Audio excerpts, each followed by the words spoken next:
Astrid of Apples and Beavers, and I'd like to welcome you to week 2 and my second video for our Dragon Dreams quilt along. Last week I shared my tips on how to get organized, and I hope you have all your fabric selected, your cutting table is clean, and maybe your machine got a fresh needle. Today is going to be the longest video of all the videos in the quilt along, so please buckle up and maybe refill your coffee. Firstly, we're going to talk a bit more about how the pattern is organized. Then we're going to do some cutting together. And finally, we're going to piece our dragon's head together. And lastly, talk about how to add the eye applique. Let's get started. Let's have a look at the Dragon Dreams pattern. Many of you will have a digital copy, but the organization of the pattern is identical. The pattern starts with an overview page showing you the 6 body sections your little dragon is made up of. Then comes an admittedly long and extensive overview table that lists all the different pieces of each color with all their names and exact dimensions. Next up, there's several cutting charts. And these cutting charts show you how you can cut all your pieces most efficiently, which is especially helpful because each color has pieces of various different sizes and shapes. So those charts show you how they fit on your fabric most efficiently. Most of the rest of the booklet are then all the different piecing instructions with all the diagrams showing you how to assemble all those body parts. And at the end of the booklet, you will find a coloring page if you would like to use some pencil crayons to try out different color combinations. In the middle of your booklet, and at the end, if you do have a digital copy, there are 2 sheets of paper with all the labels that you can use to mark and identify your fabric pieces while you're sewing them together. These 2 pages can come out of the booklet. Please do not hesitate to take them out by being precious. The inside cover of your booklet will tell you exactly how to get to a PDF in case you would like to download that file and reprint more if you are making a mistake or if you just want to make another dragon. Okay, let's do some of our cutting together. As an example today, I'm going to use my fabric for color 2. I'm not sure if you remember that from my previous video, but it was that small patterned purple print. I started out by ironing my fabric, even though it may not look perfectly smooth in this video, and I straightened one of the 2 edges just to have a clean cut to start from.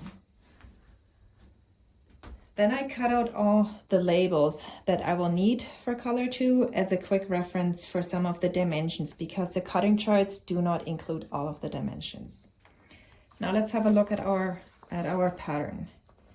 This is diagram number 3, and it gives you 2 different options. If you're using a cut piece of fabric from the bolt, meaning it will have the full width of fabric and it will be at least 12 inches wide, then you can use the first part of the diagram. If you're using a fat quarter like I am going to do today, then you have to use the second one. If you look at the diagram, it will first give you an indication of which cuts to perform first.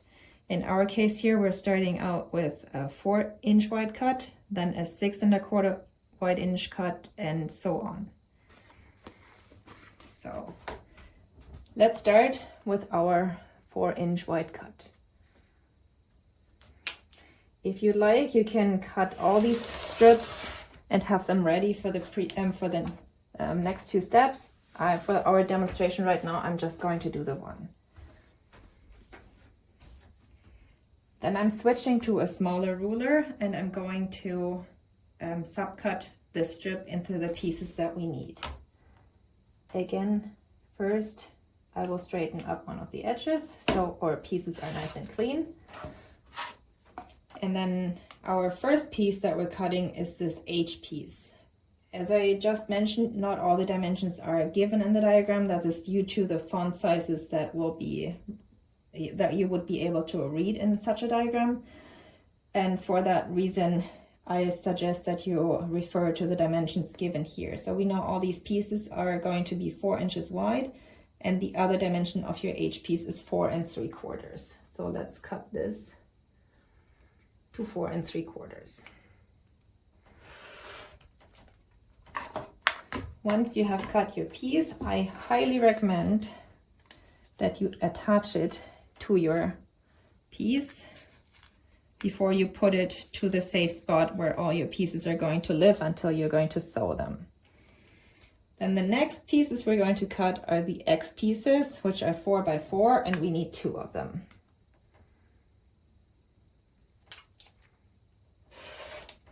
One and the other. Please excuse, this is a bit of an awkward angle for me to work from. And again, I attach my pieces with a pin. I highly recommend that you do that, because if you just lay them out on your table or somewhere, and you either have children or pets or even just a gush of wind, it's so easy to lose them.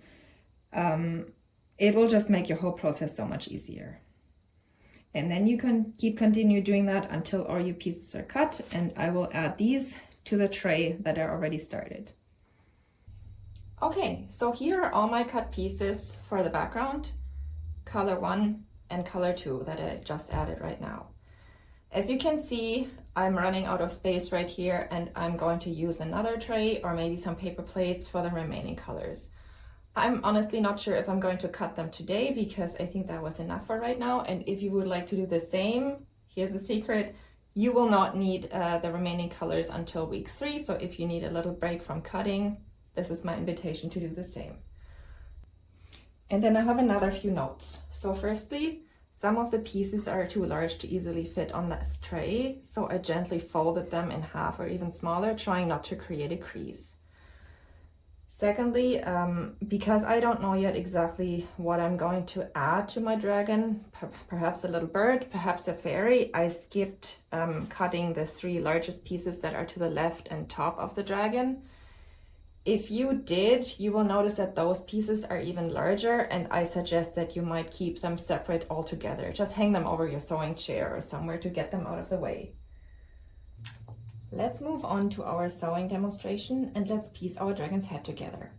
I laid all my pieces out here as shown in figure 13, and I also already marked the diagonals on the back of my pieces for the units that will have a stitch and flip. Speaking of, for this following session, I assume that you already master 2 different skills. One of them is sewing with a consistent and ideally scant 1/4 inch seam allowance. And the second one is to do set stitch and flip. If you'd like a refresher on these 2 skills, I have a tutorial that I'm linking underneath this video, and it's called "What Skills Do You Need to Sew a Dragon Dreams Quilt?" And then one more note, I removed the labels from all of my fabric units, and I kind of like having this beside my machine together with a magnetic pin cushion, and this is where I collect all my labels while I'm sewing. I just find it's one more way that's very satisfying to see how my jar fills up, and at the same time my dragon grows. The first unit that we're going to do is the dragon's nose unit, which are these couple pieces. But before we do that, let's have one more look at the pattern together. All the diagrams in the pattern include pressing directions, and you really only need to understand 2 different symbols. Any seams that you need to press open are indicated by a filled circle, like shown here, and any other seams that are going to press to the side are indicated by an arrowhead or a black triangle, and the direction of the seam is indicated by which way the triangle is facing. Okay, let's do those stitch and flip units and all the other ones as well, and I'll be back in a moment. All right, I have now sewn all my stitch and flip seams, and I have completed my dragon's nose unit. If you found those pieces a little bit tedious to work with, good news, the rest of the pattern will generally be slightly larger in scale. And then a couple other things I wanted to point out. So firstly, for the dragon's ear, it's the same stitch and flip as you'll be doing with the other seams, with the exception that you'll be doing one triangle in the corner on the top left first, and then you'll be attaching two more on these two corners. So just make sure you work in sequence correctly. Then for the dragon's tooth, this is technically not a stitch and flip, and that is because the angle is a bit different.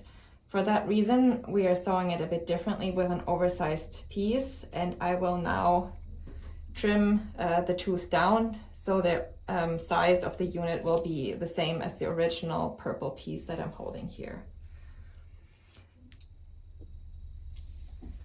One thing you may have already noticed from this video is that I like to be efficient in my process. For example, not switching between sewing and pressing all the time. And maybe you have noticed from the pattern, usually the order of the steps are organized in a way that allows you to sew a couple seams before you take your units to the pressing mat or pressing board and press them all and then return to your machine again. So this is maybe not as much chain piecing as other patterns allow you to do, but at least we don't have to constantly switch between sewing and pressing. So let me finish these up and show you the completed head in just a moment. One more note, I decided not to add the LL piece in the front because, as I mentioned earlier, I'm not sure yet what else I'm going to add to the dragon. And this is one of the background pieces that I can still add in the end once I have made up my mind. And ta-da, here is my dragon's head section.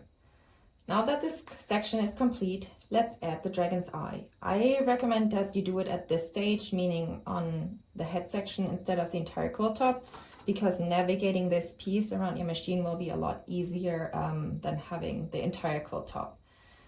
So here is my eyepiece. This is a piece of double-sided fusible. I'm using Steam 2 because I like those sheets and I find they're nice and sticky and they're just very easy to work with.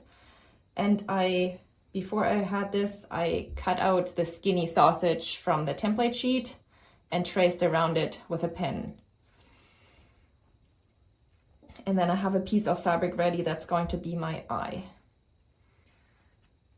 Then I'm going to peel off one of the two pieces of paper. And I'm going to stick my eye on the fabric and give it a good finger press so it stays in place nicely. And next I'm going to cut out my shape, trying to be kind of precise here.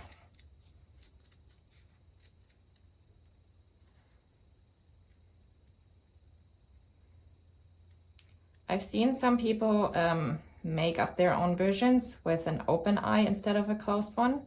Go ahead and do your own experiments. If you find some other design that you like, I would love to see it. And don't forget to post it in our new gallery.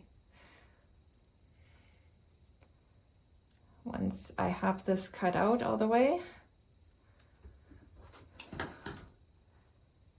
hopefully this time that's easier, I'm going to peel off the other side.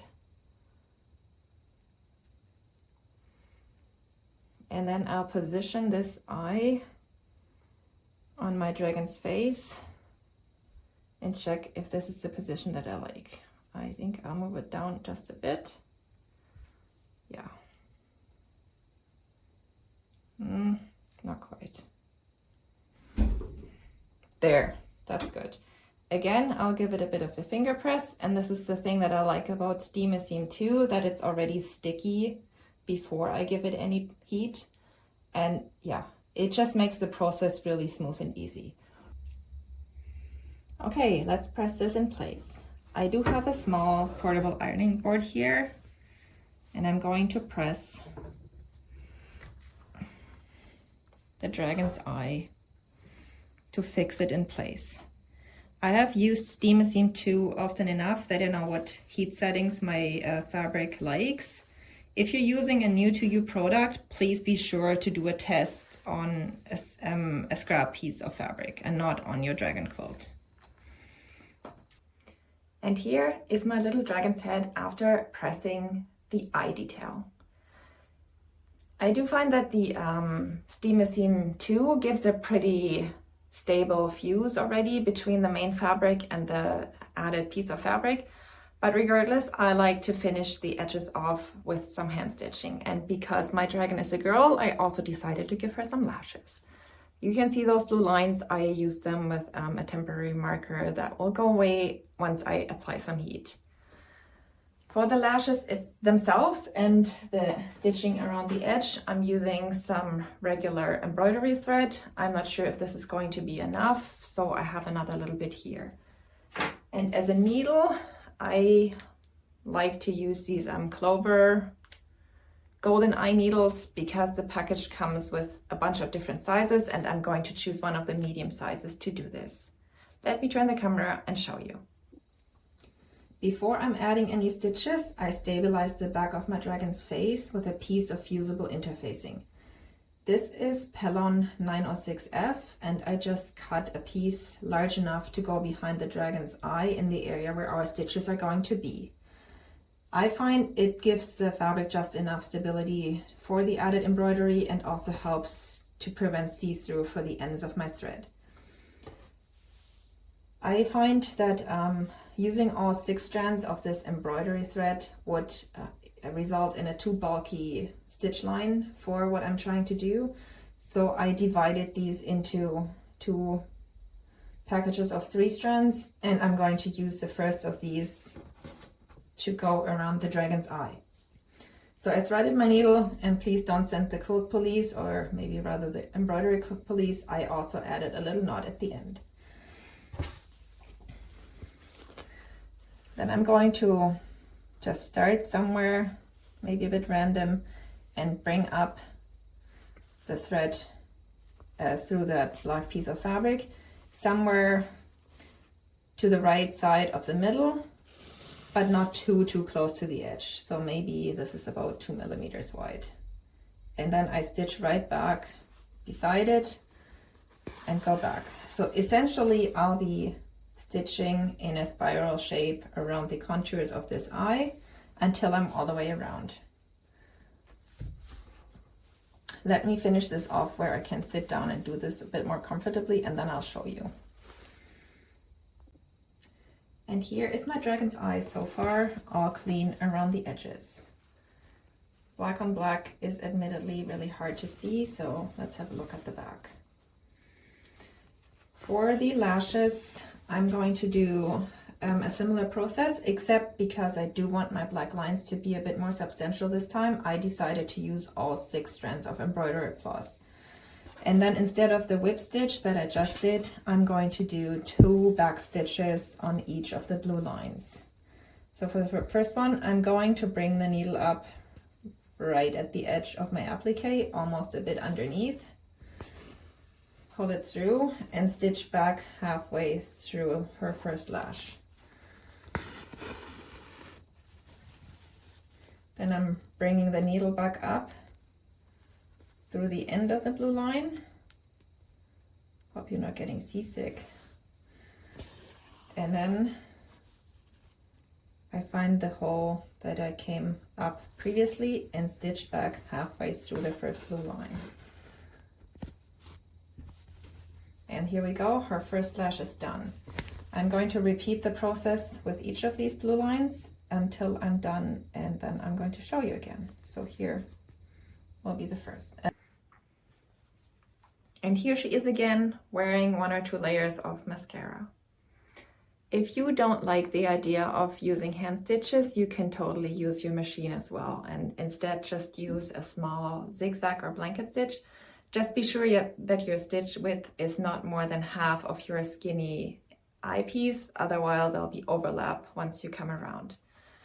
I hope you enjoyed today's tips and you will be having lots of fun with your own dragon head.